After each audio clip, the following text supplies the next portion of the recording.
enforcement officer of the United States. Tonight, a lawyer for two women tells CBS News that Matt Gaetz paid them to have sex with him, and that one of his clients says she witnessed Gaetz having sex with a minor at a Florida house party in 2017.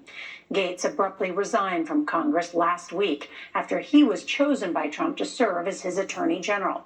That resignation paused the release of a House ethics report on Gaetz. Well, now those members of Congress are under pressure to make that report public, and they're set to meet again this week. Now, this is unfolding as Trump's pick to serve as defense secretary, Pete Hegseth, is now admitting to paying a woman who accused him of sexual assault to stay quiet. Now, both of these men, I should say, deny any wrongdoing. CBS's Major Gaetz spoke with the attorney representing two of the women who say they had sex with Gaetz for money. In this gated community in Orlando in July 2017, former Congressman turned Attorney General pick Matt Gaetz attended a party where his conduct has raised questions, legal and ethical, for years. The House wanted to know if he was taking precautions, so there were no cell phones allowed. Joel Leopard represents a woman who says she attended knowing she would be paid to have sex with guests. She arrived at the party. She had sex with Representative Gaetz within minutes of her arrival. Later on, when she was walking out to the pool area, she observed to her right Representative Gaetz having sex with her friend, who was 17 at the time. And on this question, she's absolutely sure. She's absolutely certain that she observed, seeing her friend and Representative Gaetz having sex against what she described as a game table of some sort. Leopard said she and another woman he represents alleged they attended between 10 and 15 parties and were compensated for travel with Gaetz to the Bahamas and New York. He says the committee has Gaetz's Venmo and PayPal transactions that allegedly show payments for sex and text messages where he refers to illegal drugs in code words. Representative Gaetz would use terms like, can you make sure that there are party favors present, or who's in charge of the party favors? Gaetz has denied all wrongdoing. I have not had a relationship with a 17-year-old. Under Trump Attorney General Bill Barr, the Department of Justice launched an investigation into Gaetz in 2019. But last year, the Biden Justice Department informed him it would not be bringing charges. Congressman from Florida is a great guy. Trump is sticking by Gaetz. Some Republican senators have called on the Ethics Committee to release a report on its investigation, while Democrats have said they might seek testimony from witnesses. I gather they're frightened about having their identities revealed. Absolutely. They've been through heck, let me tell you. He says they want the Ethics Committee to release its findings. And the American people would know, and they could decide if that's the person they want to be the next Attorney General of the United States. An official with the Trump transition team did not respond to a request for comment. One source familiar with Gaetz's legal position questioned the credibility of these women and argued their recollections would not have withstood cross-examination in court had it ever come to that. Nora? Major, thank you. I also want to ask you about Trump's pick to lead the Defense Department, one of the most important positions in government, tasked, of course, with protecting our national security. What have we learned? Nora, a lawyer for Fox News host Pete Hegseth admitted to CBS News that Hegseth paid a woman to keep quiet after a 2017 encounter in California. Now, the Monterey Police Department investigated the incident as an alleged sexual assault, but ultimately declined to pursue charges. Hegseth's attorney told us the encounter was consensual and maintains his client is, quote, innocent, adding that Hegseth paid the woman to avoid being sued, which could have gotten him fired from Fox. Nora? All right, Major Garrett, with that new information, Major, thank you. Donald Trump just named his pick to lead the Department of Transportation. Fox News contributor and former Wisconsin Congressman Sean Duffy. CBS News has also learned the president-elect hopes to announce all of his cabinet picks by Thanksgiving. Trump is preparing for day one of his second term today, vowing to declare a national emergency and use the U.S. military to carry out a mass deportation. CBS's Caitlin Huey-Burns has the new details. To carry out a campaign promise, On day one, I will launch the largest deportation program in American history to get the criminals out. President-elect Trump is preparing to declare a national emergency and use military assets to administer his mass deportation plan.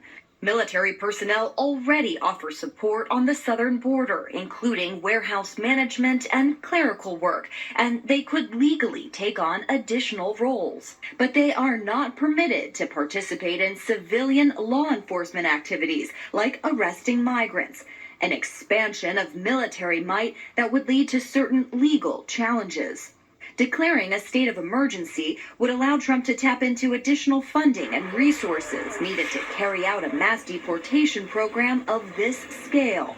The Pentagon budget, that's where the money is. It's where the people are. It's where the aircraft are.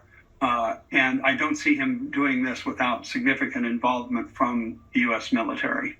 Trump named his Homeland Security team almost immediately upon being elected, tapping South Dakota Governor Kristi Noem to lead DHS, immigration hardliner Stephen Miller as Deputy Chief of Staff for Policy, and former acting ICE Director Tom Homan as border czar in charge of the deportation program, which he spoke about with 60 Minutes correspondent Cecilia Vega late last month. There'll be targeted arrest. We'll know who we're going to arrest, where we're most likely to find them based on numerous investigative processes. And Trump's team is considering executive orders in the first days of his presidency designed to withstand legal challenges to his mass deportation plans. And for precedent, they're looking to the Supreme Court ruling upholding the travel ban in his first term. Nora? Caitlin Huey-Burns, thank you so much. Turning overseas today, the Kremlin warned President Biden is adding fuel to the fire by allowing Ukraine to use long-range U.S. missiles that can strike targets inside Russia. The military calls the missiles ATACMS. One Russian lawmaker today said firing them over the border could lead to World War III. CBS's Holly Williams is in Ukraine tonight.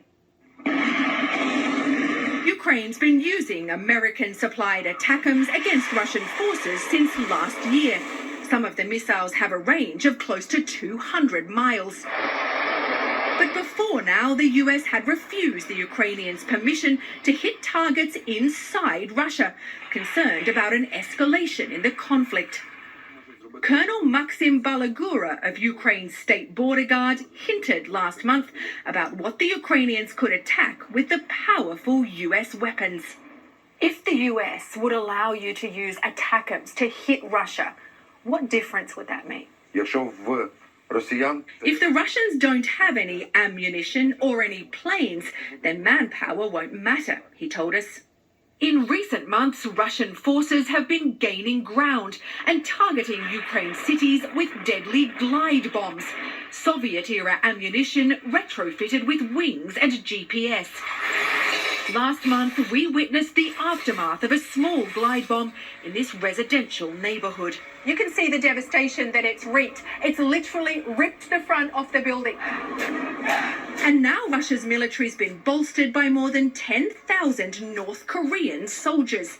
They may join an offensive to retake territory in Kursk in southern Russia, where Ukraine launched an audacious incursion in August. In September, Vladimir Putin said that if the US allowed Ukraine to use ATACMS inside his country, it would mean that America and Russia are at war. Some Ukrainians fear that President-elect Donald Trump could try to pressure their government into negotiating with Russia. If that happens, using the ATACMS now could give Ukraine a better bargaining position. Nora? That's certainly on the table. Holly Williams in Ukraine, thank you so much. Well, now to the terrifying stabbing attacks across New York City. Police say the stabbings within the span of 3 hours were totally random. A 51-year-old suspect with 8 prior arrests was taken into custody. Spirit Airlines, the nation's largest discount airline, filed for bankruptcy protection today. And as we head into the busy holiday travel season, CBS's Chris Van Cleve tells us what the bankruptcy filing means for customers. At Spirit's Fort Lauderdale hub, passengers remain optimistic despite the airline's early morning bankruptcy filing. It's nice to have these low-price airlines. We just hope they don't go out of business. I never have any apprehension with Spirit at all. Known for ultra-low fares and fees for just about everything else, now it's Spirit Airlines looking for a deal with its creditors. From a flyer standpoint, unless your flight is canceled, it is business as usual. Airline industry analyst Henry Hartevelt. Perhaps they bought too many planes, expanded to too many routes. But also the market has changed. Spirit's customers now have more choices. While suffering through $2.5 billion in losses over the last 4 years, Spirit has had to sell 23 airplanes, furlough more than 150 pilots, while an engine issue grounded many of its newest planes, and add a failed merger with JetBlue. We talked with Spirit Chief Commercial Officer Matt Klein in June. Brands have to change. Products must evolve. And we were kind of stuck in a spot that didn't allow us to change the way that we knew we should and that we knew we could. All this as the holiday rush begins with a record 31 million flyers expected by December 2nd. Thanksgiving is the most popular travel holiday of all. According to AAA, a record 80 million will travel next week, more than 71 million by car. Brendan Lane is one of them. It's always been a great tradition to go up to north of New York City and spend some time in the Big Apple and then also spend time with family as well. Spirit operates nearly 800 daily flights. The FAA typically increases its oversight of airlines when they enter bankruptcy. The agency says it is continuously evaluating Spirit to ensure it continues to have the resources it needs to safely operate. Nora? All right, a lot of people planning to travel coming up. Chris Van Cleave, thank you so much. Today, New York City issued its first drought warning in 22 years. Residents are urged to conserve water. The bone-dry weather is hampering crews battling a stubborn wildfire. But CBS's Lonnie Quinn says relief is on the way, and Lonnie's here to tell us about it. Good evening, Lonnie. Good evening, Nora. That relief will get here on Thursday. Now, if you take a look at the entire country in terms of drought conditions, focus on the bright red color because that's where we have extreme drought. And one of those spots with extreme drought, sure enough, is the Northeast. Where's the relief that we're talking about? It's in the Ohio Valley right now. This storm is going to be teaming up with a system now that's well offshore of the Gulf of Mexico. But by tonight into tomorrow, the remnants, whatever's left of Sarah, will come on shore. They form a solid line. They move from west to east. That's the relief that the Northeast needs. And we're talking maybe 1 to 2 inches. Big deficit there, almost 9 inches, but it helps. Out west, this is a big story. The atmospheric river, the jet stream pushing on all that moisture from the Pacific Ocean. Well, you know what? Big rainfall. Anywhere, say, north of the Bay Area. Eureka, Chico, 10 to 20 inches of rain. Get up in elevation. Look at this. Mount Shasta, Redding, Lake Tahoe, 3 to 6 feet, Nora, of snow. They don't write songs about it, but that is a white Thanksgiving. It's all yours. All right, Lonnie Quinn, thank you so much.